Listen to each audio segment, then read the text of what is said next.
I'll never forget standing there in my bedroom. It was dark, it was cold, it was winter in Boston. And for the first time in 3 months, I had beaten my habit of hitting the snooze button. There are so many people in the world, and you know, you may be watching this right now, and you have these incredible ideas, and what you think is missing is motivation. And that's not true. Because the way that our minds are wired, and the fact about human beings, is that we are not designed to do things that are uncomfortable or scary or difficult. Our brains are designed to protect us from those things because our brains are trying to keep us alive. And in order to change, in order to build a business, in order to be the best parent, the best spouse, to do all those things that you know you want to do with your life, with your work, with your dreams, you're going to have to do things that are difficult, uncertain, or scary, which sets up this problem for all of us. You're never going to feel like it. Motivation's garbage. You only feel motivated to do the things that are easy, right? Why do you think that is? Oh, I know exactly why that is. Because I've studied this so much, because for me, one of the hardest things to figure out was, why is it so hard to do the little things that would improve my life? And what I've come to realize, and what we'll talk a lot about today, is that the way that our minds are designed is our minds are designed to stop you at all costs from doing anything that might hurt you. And the way that this all happens is it all starts with something super subtle that none of us ever catch. And that is with this habit that all of us have that nobody's talking about. We all have a habit of hesitating. We have an idea, you're sitting in a meeting, you have this incredible idea, and instead of just, saying it, you stop and you hesitate. Now, what none of us realize is that when you hesitate, just that moment, that micro moment, that small hesitation, it sends a stress signal to your brain. It wakes your brain up, and your brain all of a sudden goes, oh, wait a minute, why is he hesitating? He didn't hesitate when he put on his killer spiky sneakers. He didn't hesitate with the really cool track pants. He didn't hesitate with the NASA t-shirt.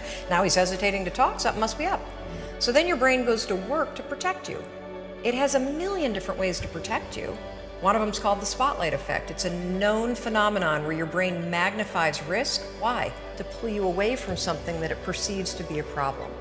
And so you can truly trace every single problem or complaint in your life to silence and hesitation. Those are decisions. And what I do, and what's changed my life, is waking up and realizing that motivation's garbage. I'm never going to feel like doing the things that are tough or difficult or uncertain or scary or new. So I need to stop waiting until I feel like it. And number two, I am one decision away from a totally different marriage, a totally different life, a totally different job, a totally different income, a totally different relationship with my kids.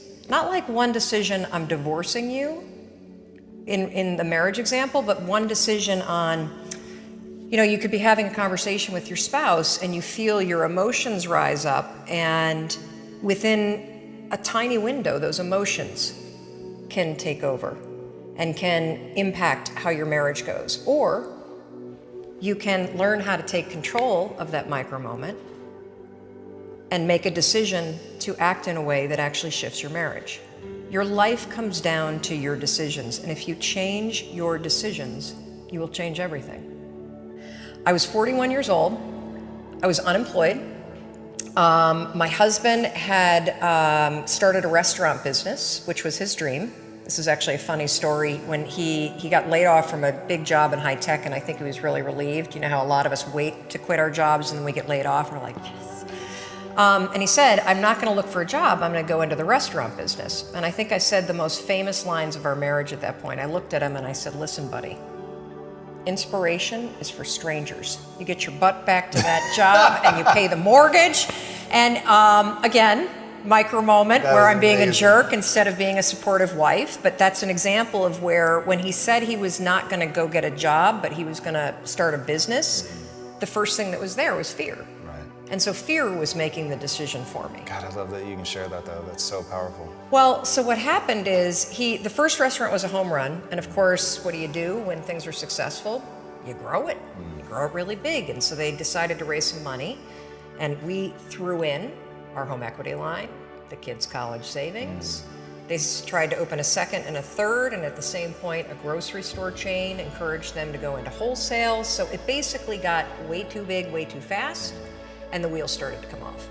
And they came off so badly that the second restaurant failed, and they held on to it for too long, like a lot of us do. It's another trick our brains play on us called sunk costs. When you throw a ton of time and a ton of money at something, it's really hard to let go of it.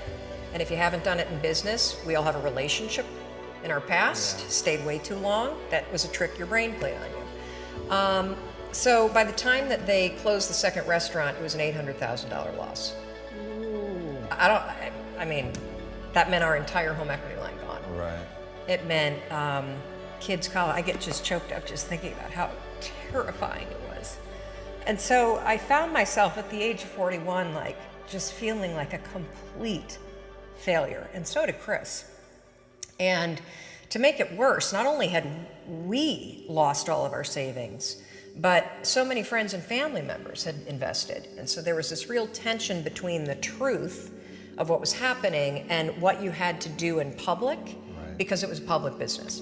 Shame, failure, embarrassment, and the liens started to hit the house. The phone started to ring, and it was nothing but collection calls. And I just remember feeling this tremendous shame. And at some point, I think we all hit that moment in life where things just are not going how you thought they would go. And what's amazing about those moments is we all respond very differently. So my husband, he would spring out of bed and he would head right out that door, 6 o'clock in the morning, and he would go meet his partner, and they would go to the bank and they would dig right in and they would face their problems head on. And he's also a smart guy. I mean, he did not want to be in the house when yours truly woke up, because I was a raging bitch at that point in our lives. And the reason why is because when you're scared and you're afraid and you're jealous and you're overwhelmed with emotion, it is so much easier to point the finger at other people. That's a decision, by the way. Sure. One you may not be aware that you're making, but you're still making it. So what would happen to me is the exact opposite. Is Chris would be gone, the alarm would go off at 6 o'clock in the morning, and I would lie there. And I would think about the lien on the house, and I would think about the bankruptcy that we were facing, and I would think about how much we had fought the night before, and I would think about the fact that I was unemployed, and I would hit the snooze button.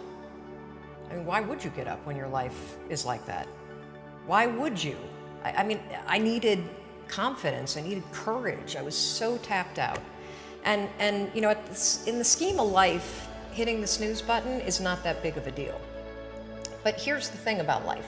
None of us wake up and say, today is the day I destroy my life.